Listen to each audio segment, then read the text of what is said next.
Talofa lava, this is Pacific Waves from RNZ Pacific. I'm Susana Suisuiki. E haere ake nei. The game is over, we've won. Perfect. After 69 years, we've beaten the Wallabies.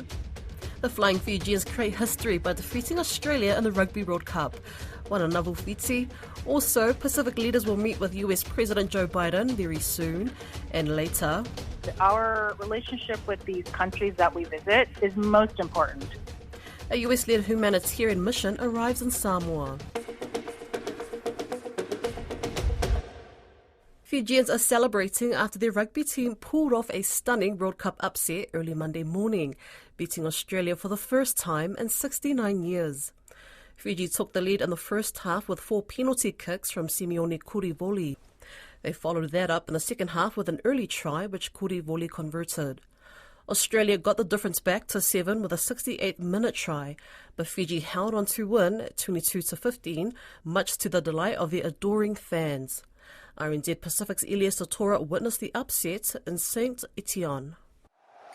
And that's full time. It's a stunner in St. Etienne. As heard on Sky Sport, Fiji's Rugby World Cup campaign has come back from its first up loss with a bang, beating Australia 22-15. While the seventh side has seen plenty of success, it's the first time Fiji's 15th unit has beaten Australia in nearly 70 years. The game was not what you would call an aesthetic crowd pleaser with plenty of stoppages and penalties, but it was in some of those moments, particularly around the breakdown, that Fiji's strength shone through. Australia came back within 7 points in the late stages, and the last minutes had everyone on edge. But Fiji held on, and their fans went into celebration mode. Go Fiji, go! That's why we came all the way to France to cheer for them. Where did you come from? I came from Levuka. Yeah. And we came from Can I reimburse airfares, please? Will you be here for the next game? Yes, for sure. If they give me complimentary tickets. The result throws a spanner in the works in Pool C, with Australia, Fiji and Wales now each with a win 2 games in. Wales leads with 10 points.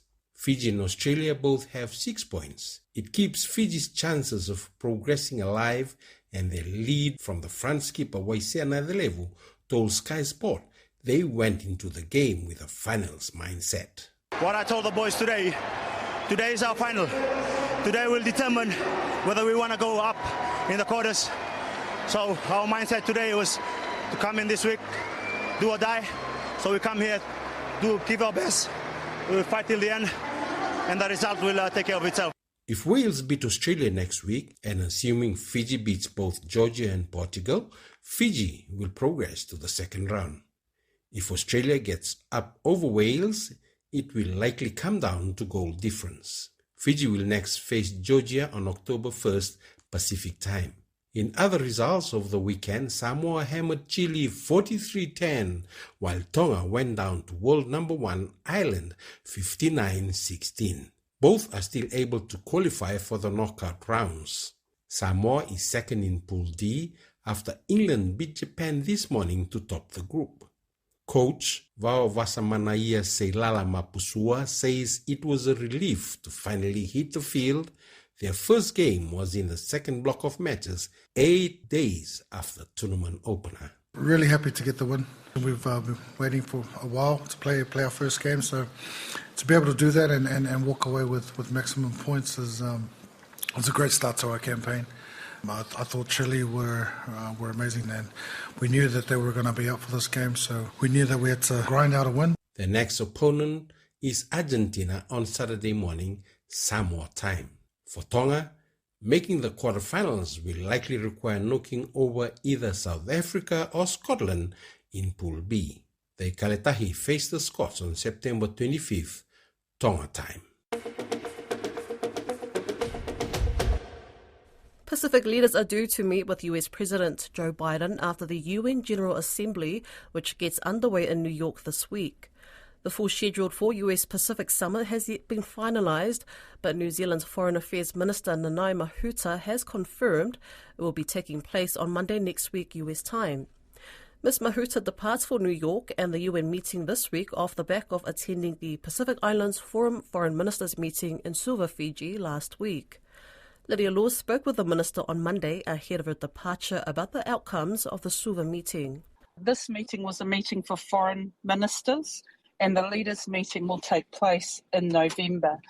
So the tone of the discussion was really around prioritising Pacific architecture, which is the Pacific Island Forum, as a means to engage strategic partners to focus on priorities that were identified in the 2050 Blue Pacific Strategy. And as you've already noted, labour mobility was an issue. Of course, climate change is a prescient issue, as well as the release of treated nuclear wastewater from Fukushima into the ocean. And just going back to that labour mobility quickly, Whia Naomi Matawha has been very vocal about this issue. What did she raise at this meeting, and what will New Zealand do in response to that, or what did you commit to anything? Different concerns of different Pacific countries in relation to labour mobility. One of the concerns is the impact on the domestic labour market. And so with initiatives like our RSE scheme and Australia's equivalent scheme, there is a sensitivity from countries like Samoa about the impact on the domestic labour market. In other countries, it's not as much of a consideration. So I think what we're trying to ensure is, certainly from New Zealand's point of view, is that we're sensitive to the views across the Pacific. And as you may be aware, we've already undertaken a review of our RSE scheme. And Vanuatu has made some really significant steps for climate change. The UN General Assembly has adopted a Vanuatu-led resolution calling for an advisory opinion for the International Court of Justice on climate change and human rights. With a change of government in Vanuatu, can we afford to let climate ambitions like this fall through the cracks? Look, we have to firstly acknowledge that what Vanuatu has done in seeking an advisory opinion from the ICJ, that they have elevated the importance of addressing climate change for the whole of the Pacific. Irrespective of whether there's a change of government, climate change remains a high ambition issue for the whole of the Pacific, because sea level rise has a direct impact on Pacific states. So did New Zealand make a submission to the ICJ? We will, and we encouraged other Pacific nations to do so, and we also helped Vanuatu shape up the recommendation that went to the ICJ, and I happened to be in Vanuatu when that announcement came out, so I was pleased that we have been absolutely consistent in supporting the Pacific aspiration of addressing climate change and Vanuatu's petition to submission to the ICJ in particular. And statehood, that was also discussed. Does New Zealand support Tuvalu's change in its definition of statehood? Yes, well, this is the thing. Sea level rise affects the Pacific nations, and if you look at Pacific states like Tuvalu, they will be critically impacted by sea level rise. So we do think that this is an area where we can continue to pursue greater clarification of statehood as countries like Tuvalu are impacted by sea level rise and have less and less of their own sovereign terrestrial space to live upon. And so we think that this is an important matter to support. Now to Fukushima, I understand a joint statement was agreed upon. I haven't seen that yet, but I understand that it is very similar to what has been issued in the past surrounding the differing views and continued dialogue.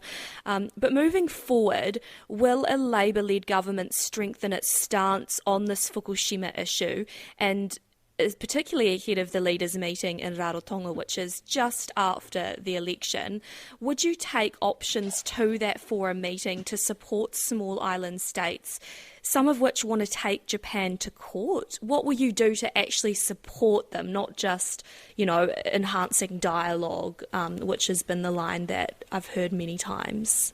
We've taken a very consistent position. We have endorsed The IAEA is the international expert on nuclear matters that is science-based. We've encouraged Japan and the IAEA to engage with the Pacific around the release of nuclear wastewater because it is a sensitive issue and there are nuclear legacy issues. And we've joined with other Pacific states to have a common statement in relation to Fukushima and the release of nuclear wastewater. One of the key aspects of that shared statement was to recognise that there is a need to build regional scientific capacity and monitoring capabilities to assist in understanding the health and well-being of marine ecosystems of the Blue Pacific, including to human health when treated nuclear wastewater is released into the Pacific. So we've got to build up that science-based understanding within the region. Now, this week, Pacific states are meeting with the US. Was New Zealand invited?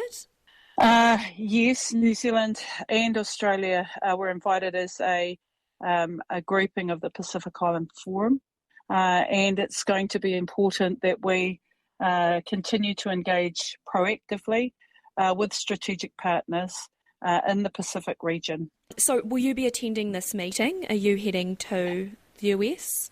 Yes, I will be. When do you leave? Tomorrow night. Okay, and what day is the meeting with the President, Joe Biden? The meeting will follow the UN General Assembly. So on Tuesday? The timing is out, but US time, it's Monday. Okay, so you'll be meeting with President Biden along with other Pacific states? I'll be standing alongside Pacific states, yes. Okay, and what will they call for? I don't have detail of the exact format as of yet. And as I say, that meeting will follow the UN General Assembly meeting. Cool. And finally, what are New Zealand's priorities heading into the leaders' meeting in Rarotonga? Well, New Zealand's priorities will be on regional architecture and strengthening the Pacific Island Forum as the key forum to assure the region of Pacific centrality and articulate the views from the Pacific. Climate change will be a key issue for the region, and that is something that New Zealand endorses. Also on the issue of labour mobility and security issues. Thank you, Vinaka Vakalevu, for your time and all the best on your travels. Vinaka, kia ora. Kia ora. A spokesperson from Mahuta's office has confirmed that Pacific leaders are scheduled to meet with the US President Joe Biden on Monday the 25th of September, US time. A US-led multinational force are in Samoa, delivering aid and providing development assistance to communities. The force of sailors, engineers, medics and musicians arrived in Apia on Thursday on board US Navy ship the USS Jackson. It's part of an annual mission known as the Pacific Partnership. Whina Whanua has more. On Thursday, the USS Jackson arrived with dozens of engineers, medical staff, environmental experts, and musicians to assist and entertain Samoa. It's part of the Pacific Partnership Mission, an annual humanitarian and outreach program in its 18th year running. The U.S. Embassy in Samoa's Charge d'Affaires, Noriko Horiuchi, says the mission is about the U.S. maintaining a positive relationship with its Pacific Island neighbors at a roots level. Our relationship with these countries that we visit is most important. And relationship is not just between government to government, it's between our people to people. When you see our leaders talking to leaders, that is one way that we engage with the Pacific, whether it's through the forum. But for the Pacific Partnership, it is to show that we are here from all levels, from the ship to the musicians, to the doctors, to the people, reaching out to the children. Because the United States, when we go to these places and nations in the Pacific, we are too a Pacific nation. And therefore, it is important to us to show the Pacific that we are here to engage. The Pacific Partnership is not just the U.S. mission. The multinational operation involves units from Chile, Australia, New Zealand, Canada, South Korea, Japan, and the United Kingdom.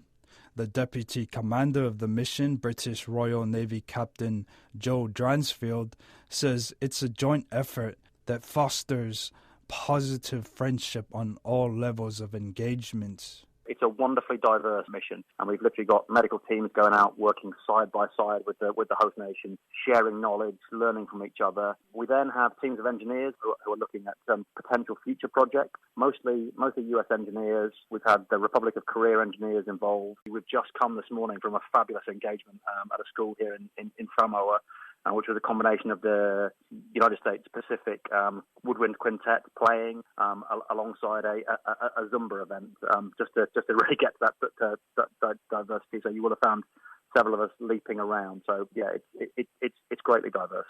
Among the deliveries of the mission are natural disaster preparedness, with experts training local authorities in evacuation and rescue operations in the event of cyclone and tsunamis.